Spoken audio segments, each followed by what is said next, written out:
കൂട്ടുകാരെ, ഇന്നൊരു special video ആണ്. അപ്പോൾ ഇന്നത്തെ വീഡിയോ എന്ന് പറയുന്നത് നമ്മൾ മീൻകറി വെക്കാനായിട്ട് പോവാണ്. വല്ലപ്പോഴേക്കും അടുക്കള കയറത്തുള്ളൂ, വല്ലപ്പോഴൊക്കെ കയറാറുണ്ട്. അപ്പോൾ ഇന്ന് എന്തായാലും ഞാൻ കയറി. അപ്പോൾ നമ്മൾ ഇന്ന് മീൻകറി തേങ്ങ അരച്ചാട്ടോ വെക്കുന്നതാണ്. മീൻ ഇതാണ്. പിന്നെ ഇവിടെ പറയുന്ന കണ്ണൻകൊരിയാളേനാണ്. നിങ്ങളൊക്കെ സ്ഥലത്ത് എന്തോന്ന് എനിക്ക് അറിഞ്ഞുകൂടാ. അപ്പം ഇത് മീനൊക്കെ കട്ട് ചെയ്ത് വെച്ചു. നമുക്ക് തേങ്ങ തിരുവി അതിനകത്തോട്ട് മുളക് പൊടി, കൊച്ചുള്ളി, ഉലുവപ്പൊടി, പിന്നെ മല്ലിപ്പൊടി ഇത്ര ഇട്ട് ആണ് നമുക്കിത് പിന്നെ അരച്ചിട്ട് വരാമേ. അത് അരച്ചെടുത്തിട്ടുണ്ട്. നമുക്കിനി നല്ല ചട്ടി എടുത്തു. ചട്ടിയിലോട്ട് പച്ചമുളക് കഷ്ണമായിട്ട് കട്ട് ചെയ്തത്, പിന്നെ നല്ല പുളിയെ ഈ പുളിയും കുറച്ചിട്ട് കൊടുത്തു. പിന്നെ കരിവേപ്പില അത് ഇട്ട് കൊടുത്ത് കരിവ് വെച്ചേക്കുമായിരുന്നു കരിവേപ്പിലയൊക്കെ. അപ്പം ഇതാ സിമ്പിളാണ്. അത് ഇട്ട് കൊടുത്തു. ഇനി നമുക്ക് ഈ അരപ്പ് ഇതിലോട്ട് ഒഴിക്കുവാണേ.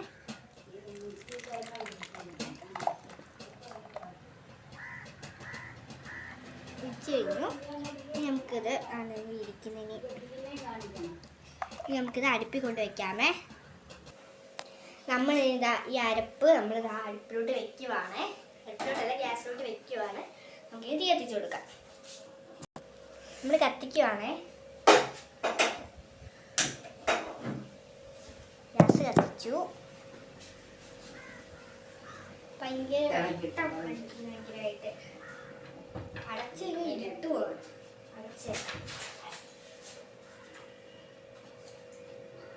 ഇനി ഇത് ആവുന്ന നമുക്ക് നോക്കാമേ. നമുക്കിനി ഇത് തിളച്ച ശേഷം നമ്മൾ കട്ട് ചെയ്ത് വെച്ചിരിക്കുന്ന മീൻ ഇടാമേ. നമ്മൾ ഇതിനകത്തോട്ട് കുറച്ച് വെള്ളം ഒഴിച്ചു കൊടുക്കുന്നുണ്ട്. തിളയ്ക്കാൻ ഭയങ്കര താമസമാണ്. തിളക്കട്ടെ. നമ്മൾ ഇത് തിളച്ച് കേട്ടോ. നമ്മളിതിപ്പം അടപ്പുകൊണ്ട് അടയ്ക്കുവാണേ. ഇപ്പം തിളച്ചു. നമ്മളിനി മീൻ ഇടുവാണേ.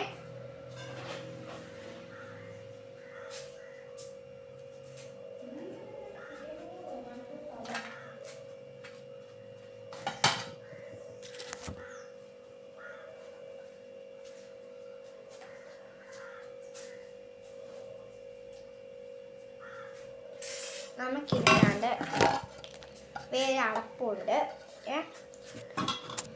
നമുക്കിനി മീനൊക്കെ ഇട്ട് കഴിഞ്ഞാൽ നമുക്കിനി അടയ്ക്കാം. ഇതുണ്ട്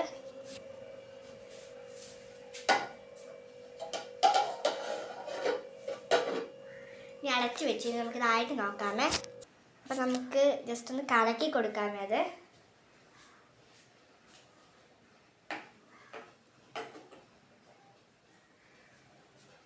തിളയ്ക്കുന്നുണ്ട്. മണം ചെറുതായിട്ടൊന്ന് വരുന്നുണ്ട്. അപ്പം നമുക്ക് തിളച്ചിട്ട് കാണാമേ.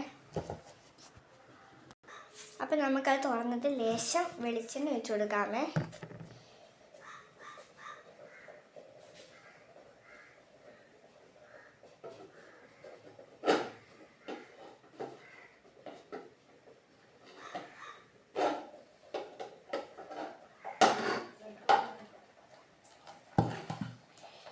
നമുക്ക് വെളിച്ചെണ്ണ ഒഴിച്ച് കൊടുക്കാമേ.